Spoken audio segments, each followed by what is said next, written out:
หน่อยพี่น้องหน่อยบ่ใหญ่ยังหน่อยเลยผักหอยหอม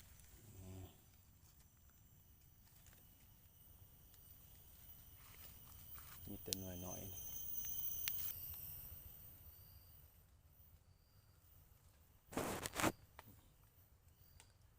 หลายแต่หน่อยหน่อย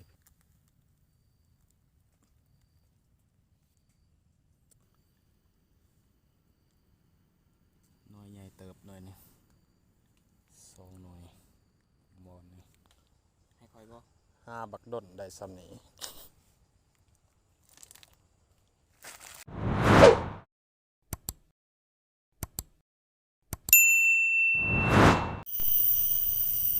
บ้านนี้พี่น้องมาพบมาพอกันคือเก่า2 บ่าวนาพาเพื่อนคือเก่าพี่น้องมื้อนี้ว่าสิมาหาหอยหอมพี่น้องเอ้ยมาเบิ่งว่าสิโศกสิมานว่าสิได้อยู่บ่มื้อนี้หาเบิ่งหอยหอมมื้อนี้มากัน3 คนพี่น้องเอ้ย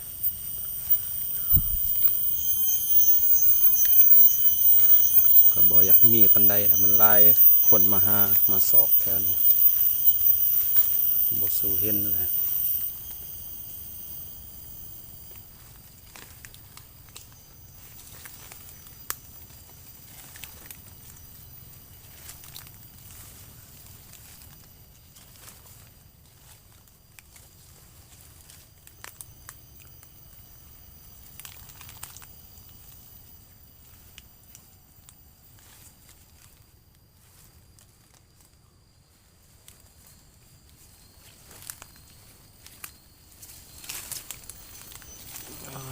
เป็นหน่อยหน่อยพี่น้องบ่ทันใหญ่สำ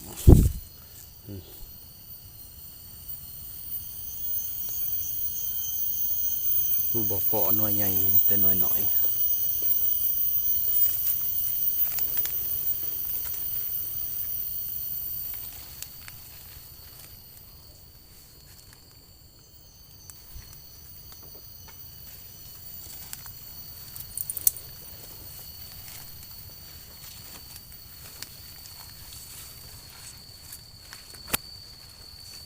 เห็นอยู่บ่เอ้ย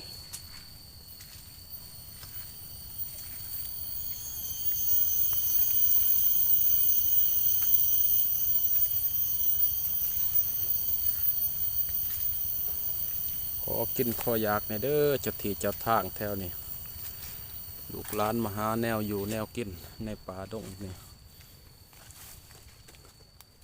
มาหาศอกหอย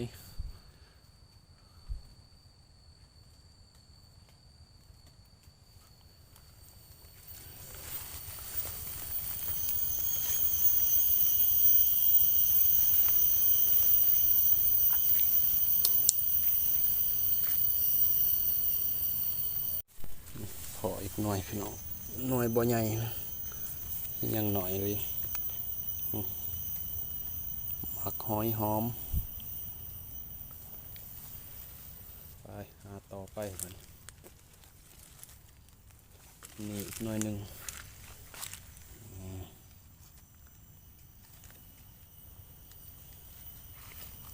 มีแต่หน่อยหน่อย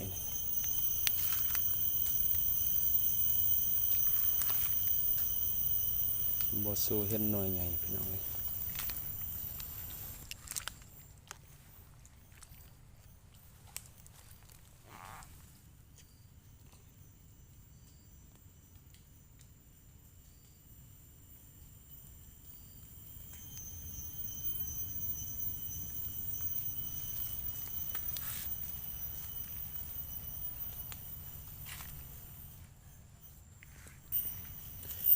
นี่แหละพี่น้องสาเหตุที่ห้อยมันบ่อยากออกปานใด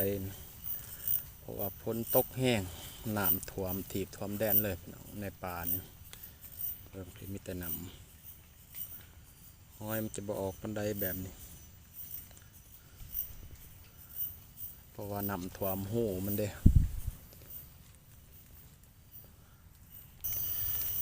มาเพาะอีกหน่อยพี่น้องมีแต่หน่อยหน่อยเลยบ่สู้เห็นหน่วยใหญ่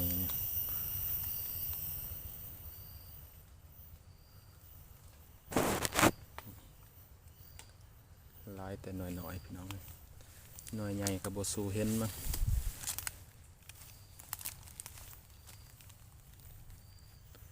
โอ้ยุ่งหลายขนาดพี่น้องเอ้ยใส่ก็ใส่ทรงคาดสันมากซ้ำ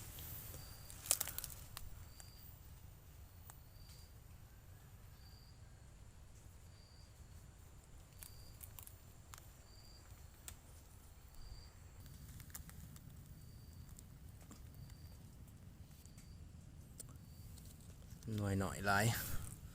ว่าแต่เห็นเอาเบิดพี่น้องเพราะว่ามันหายาก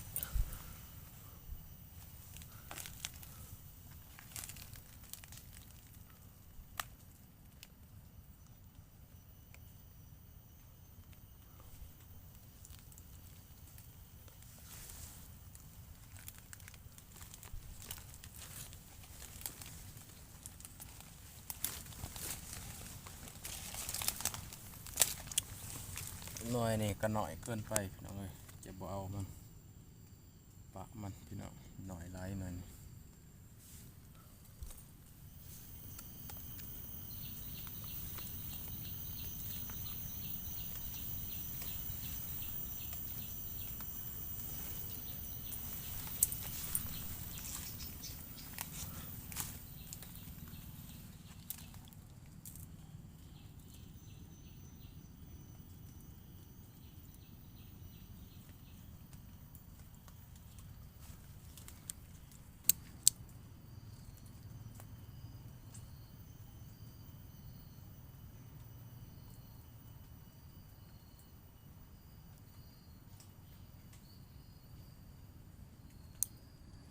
ไปทางใดก็มีแต่น้ำพี่น้องเอ้ยพ้นลิ้นลายสองนี่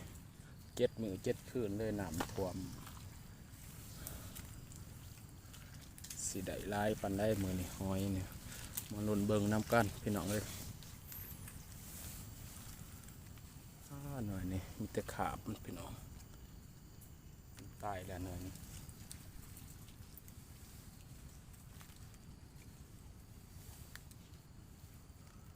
มีแต่หนูกินลายพี่น้องเหลือแต่เปลือกมัน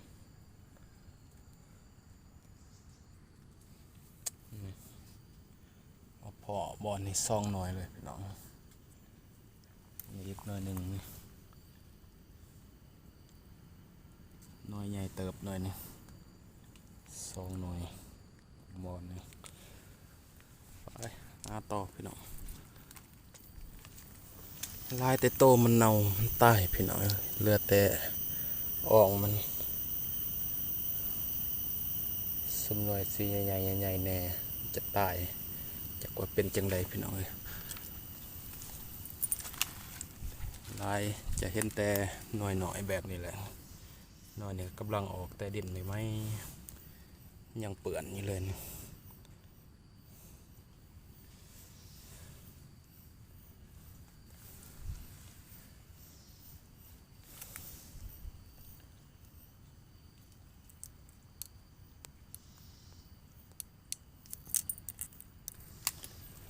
หน่อยนี่หน่อยใหญ่แน่หน่อยนี่โอ้น้ำก็หัวนี่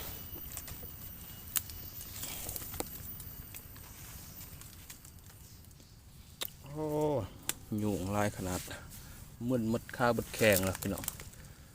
ใส่ทรงค่าสันมาบ่ได้ใส่ทรงค่าเหย้า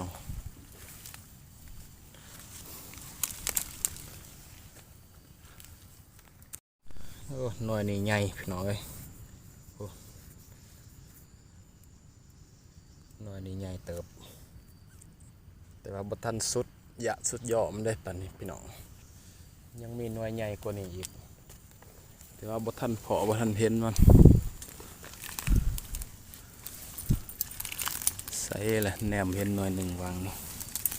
แต่ว่าหน่อยพี่น้องหน่อยลายลายแต่สาบนี่พี่น้องบุสูเห็นหน่วยใหญ่เป็นจังได้มื้อนี้มาหาหอยเพาะแต่หน่อยพี่น้องเอ้ยนี่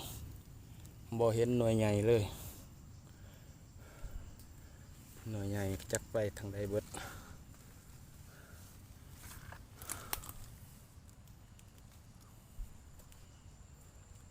ป่าดงตึบนาดีพี่น้องนี่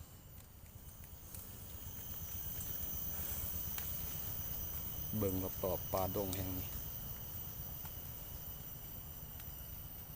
มืดครึ้มเลยทางในพี่น้องเอ้ยมืดผ่ามืดพ้นช่วงนี้พายุเขาพ้นตกมา4-5 คืนเลี่ยนเลยเบิ่งหน้ากันนำท่วมมืดวานนี่พี่น้องออกเบิ่งหน้าวานนี่นำท่วมแนมหาคันให้คันหน้าจนบ่เห็นเลย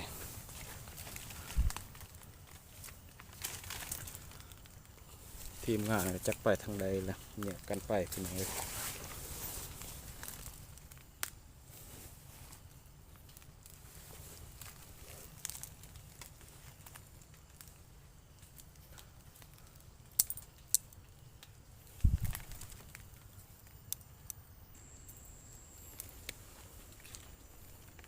แต่หน่อยหน่อยเลยบ่เห็นหน่อยไง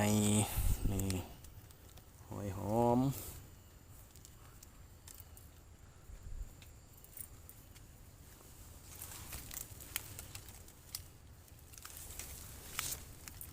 มีแต่หน่อยซ้ำนี่พี่น้องบ่เห็นหน่อยใหญ่นี่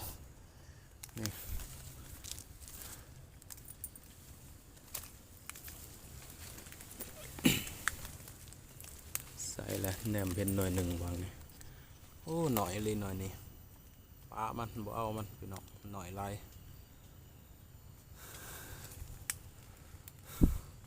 นี่หน่อยหนึ่งซ้ำนี่พอเอาได้ก็เอาพี่น้อง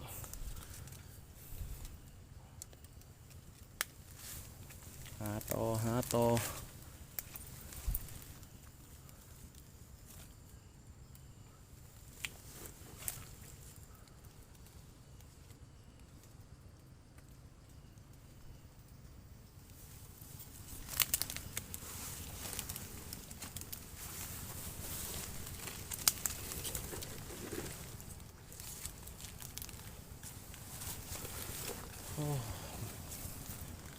เบิ่งทางนอกแจ้งควางเลยพี่น้องเอ้ย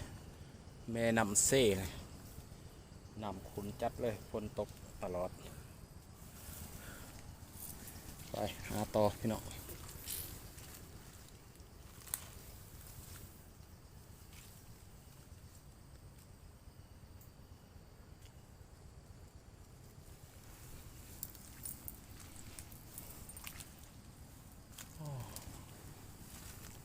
กลมร้ายจนเจ็บล้างเจ็บแอวพี่น้องเลยกลมหาหอยนี่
ออกมาแถวเป็น8นี่แห้งแล้วเลยบ่เห็นเลย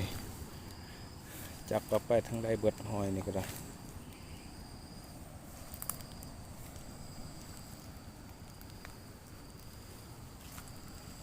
หมากตอกพี่น้องหมากตอกปลานี่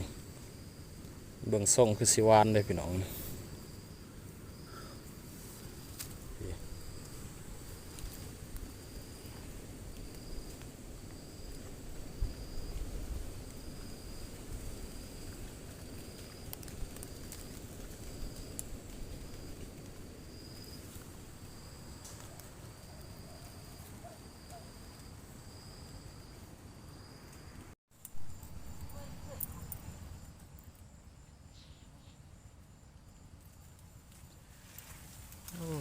มาตั้งดนพี่น้องเอ้ยบ่พอห้อยซ้ำอยากลีห้อยนี่ก็ได้แต่ทีมงานเอิ้นบุกเวิร์กอยู่ทางนั้น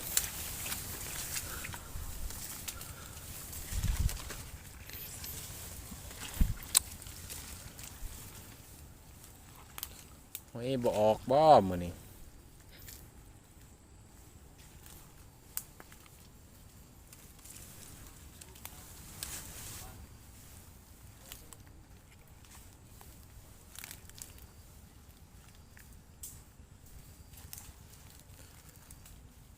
ได้ลายบ่เห็นก็บ่ลายมีแต่หน่วยหน่อยๆ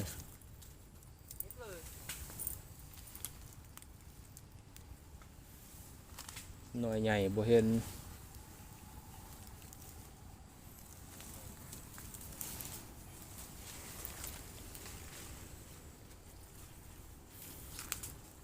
ไปเห็นมันบ้านนั่นแหละเลยเศร้าเก็บ เฮ็ดเพาะขวาน เฮ็ดอีสังอันนี้ไข่หูแน่นี่ ใช่จิจ้ะคือเห็ดเพาะ โอ้ดำปีสังแน่นี่น้ำแตก ก็จะเห็ดเพาะ โอ้ขาวเว้ยตอนนี้ จาน บ่เคยเห็นว่าเฮ็ดเพาะเนาะ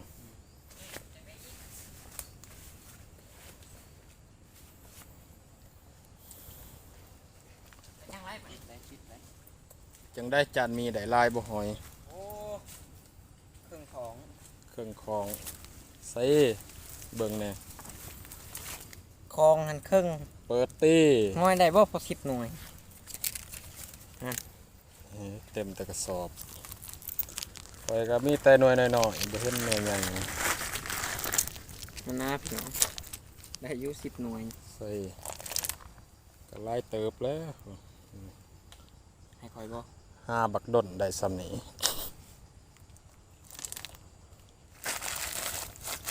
คิดว่าสิให้เพิ่นกำออกมาเมื่อกี้ก็จะจับ ไปบ้านนี้ออกไปดอนใหม่เนาะอยู่ในหาทั่วทีบบ่ได้ได้ห้อยบ่ฮอดพ่อ10หน่วยเอ้ยลุบ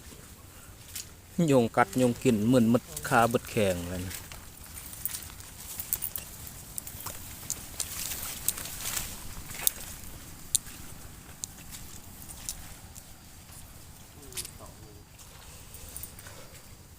วานเด่น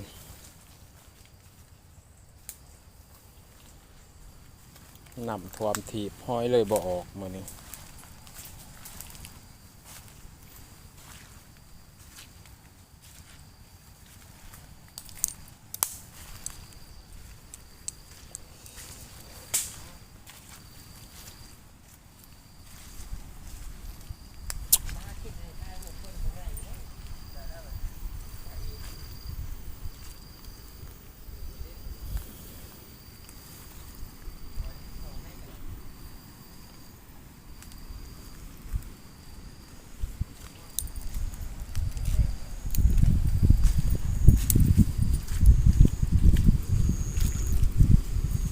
เฮ็ดอีสังอันมากใหม่